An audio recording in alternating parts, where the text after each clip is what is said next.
In Chapter 12, we are going to add to our repertoire of functional groups. We are going to learn about alcohols in greater detail.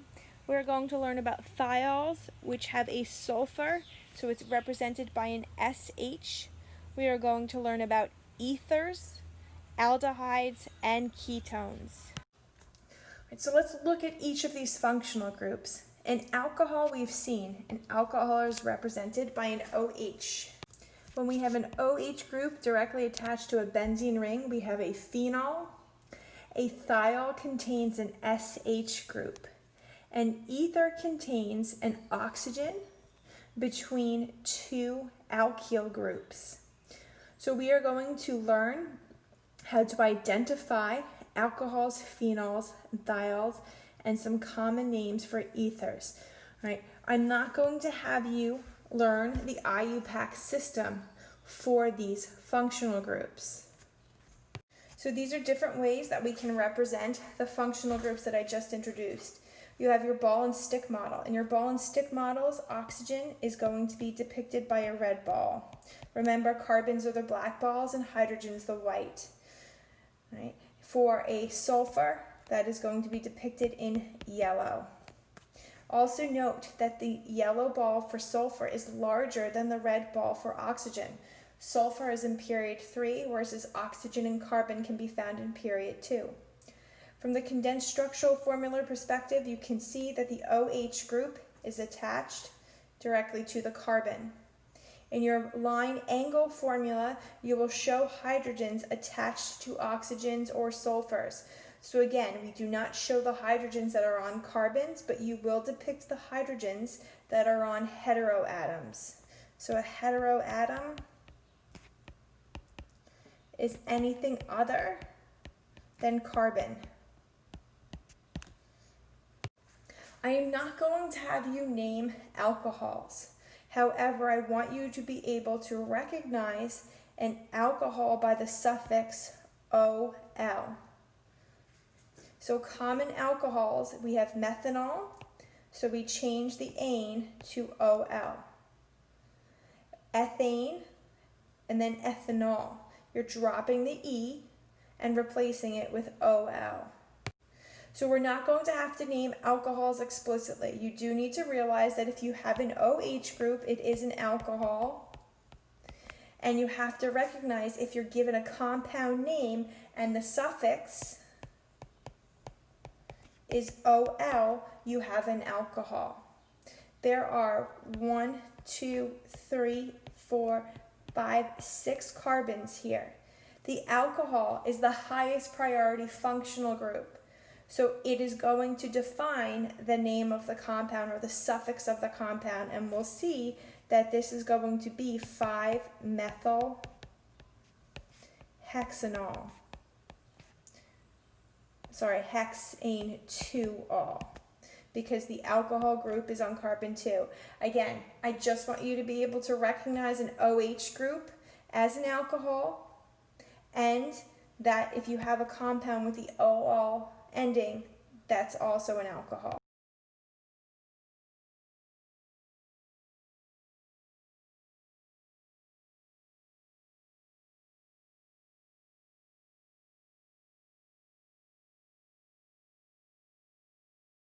So you can see 5-methyl-2-hexanol, the 2 is designating the position of the OH group. Alright, so you don't have to give the IUPAC name for the following compounds. So you can skip through these slides in the PDFs.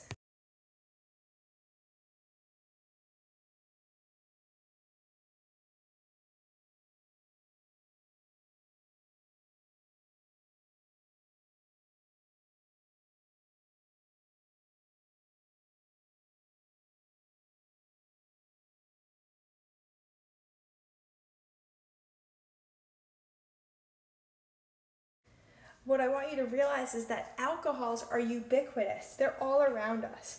Ethanol has been known since prehistoric times as an intoxicating product.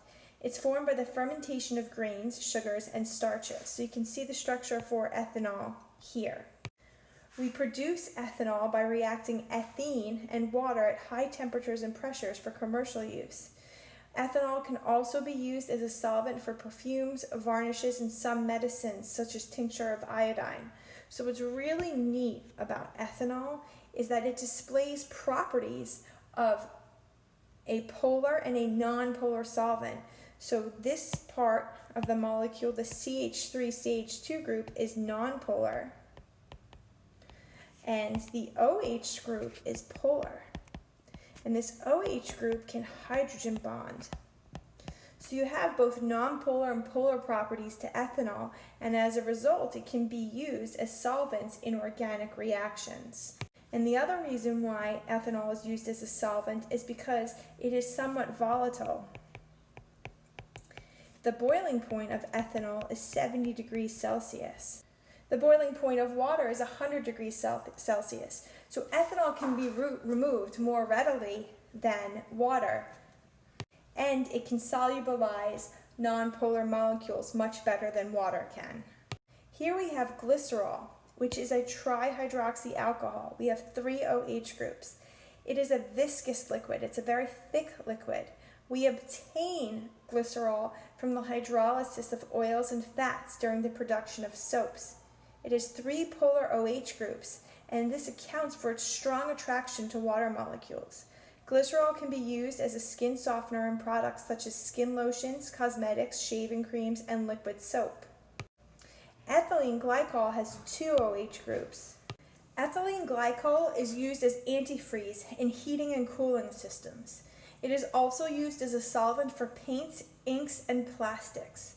It is also a precursor in the synthesis of fibers such as dacron. Because of its sweet taste, it is attractive to pets and children, but ethylene glycol is extremely toxic.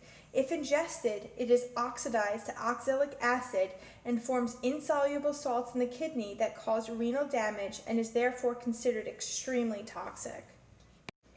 Bisphenol A, or BPA, should sound familiar to you. It used to be used to make polycarbonate, a clear plastic that is used to manufacture beverage bottles, including baby bottles. Now, when you buy a plastic bottle or a can, you might see BPA free. BPA, or bisphenol A, was used to make polymers of carbonate. When you wash polycarbonate bottles with certain detergents or at very high temperatures, the polymer is disrupted and this molecule is leached into the bottle. It is found that this molecule is known as an endocrine disruptor. Its structure is very similar to that of estrogen, and as a result, it disrupts the endocrine system and acts as an estrogen mimic. Now, we'll learn a little bit about estrogen when we do the biochemistry chapters, but estrogen is a hormone, and it has many different roles biologically. And so if we add something that acts like a hormone, it can disrupt our biological systems. Phenols, which we discussed as a benzene ring and an OH group, are the basis for many essential oils produced by plants, and they're responsible for the odor or flavor of a plant. So here we have isoeugenol, thymol, which is the thyme smell, eugenol, which is found in cloves, and vanillin, which we all know is found in vanillin extract. So the next section that we're going to look at pertains to thiols. So again, I just want you to be able to recognize the OH group as an alcohol. If the OH group is attached to a benzene ring, it is a phenol. You also need to know that if you have "ol" at the end of a name, the primary functional group or the highest priority functional group is an alcohol. And just understand that alcohols are ubiquitous in nature. Thiols contain sulfur, so instead of an oxygen bonded to a hydrogen, we have a sulfur bonded to an oxygen. Thiols have very strong and sometimes disagreeable odors. They are found in stinky cheeses, onions, garlic, and oysters. They are also used, they're added to gasoline so that we can detect gas leaks. Trans 2-butene-1-thiol is found in the spray of skunks, which they use as a defense mechanism. You don't have to worry about the nomenclature of thiols. Just understand that the SH group is called a thiol. I am not going to have you name any thiols.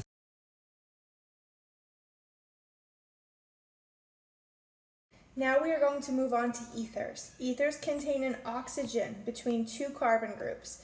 Those carbon groups can be alkyl groups or aromatic rings. The geometry around the oxygen is a bent structure similar to what we see for water and alcohols. That oxygen, not the OH, the oxygen will have two lone pairs and it will be bent, and it is going to have a bond angle of around 105 degrees. I am not going to have you name ethers, you just need to be able to identify an ether.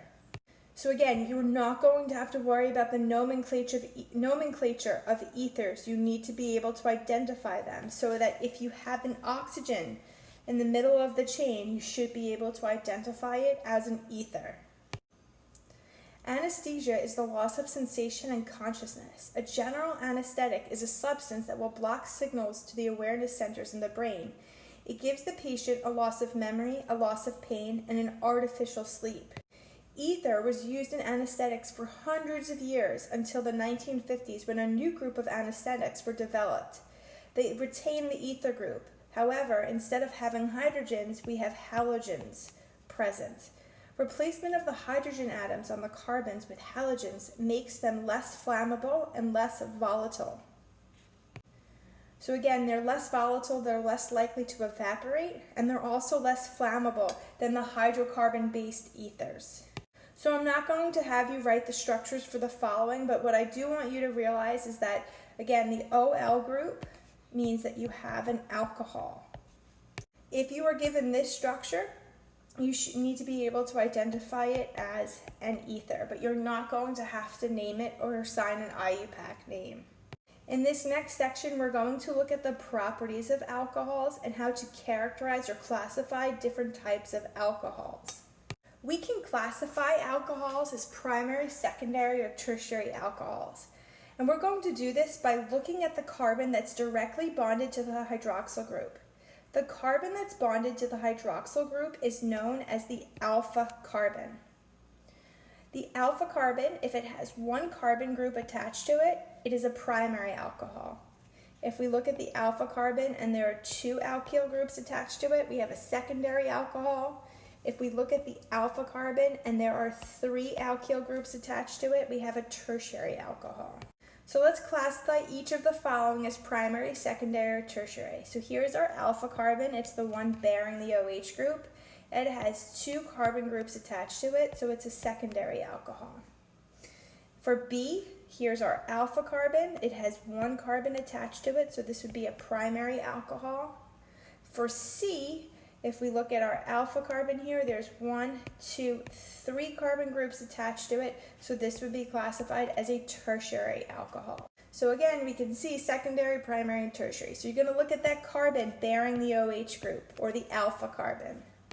Alcohols contain polar OH groups, and I discussed this a little bit when we looked at ethanol. These polar OH groups can form hydrogen bonds with other alcohol molecules and with water. We also need to explore the alkyl group of an alcohol. If you have 1 to 3 carbons, then the alcohol will be soluble in water. As we increase the number of carbons beyond 3, the solubility of alcohols in water will decrease. Right? So as we increase the number of carbons in the chain, we increase the nonpolar nature of the alcohol. Here's a table that looks at the solubility of some alcohols. So that you can see when you have 1 carbon, such as methanol, or 2 carbons in ethanol, or even 3 carbons in propanol, you're soluble in water. As we increase the number of carbons in the chain, we decrease the solubility in water. Often we see hand sanitizers that contain 60 to 70% alcohol.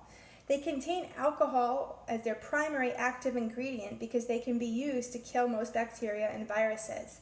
Now this is an oversimplification, but an alcohol can kill a bacteria or a virus because it can hydrogen bond to key biological molecules in a bacteria and virus. Now, we'll learn about this when we look at biochemistry. But most of our cellular structures are held together by these non-covalent intermolecular forces that we looked at in Chapter 6. So be it your dipole-dipole interactions, your electrostatic interactions, your hydrogen bonding interactions.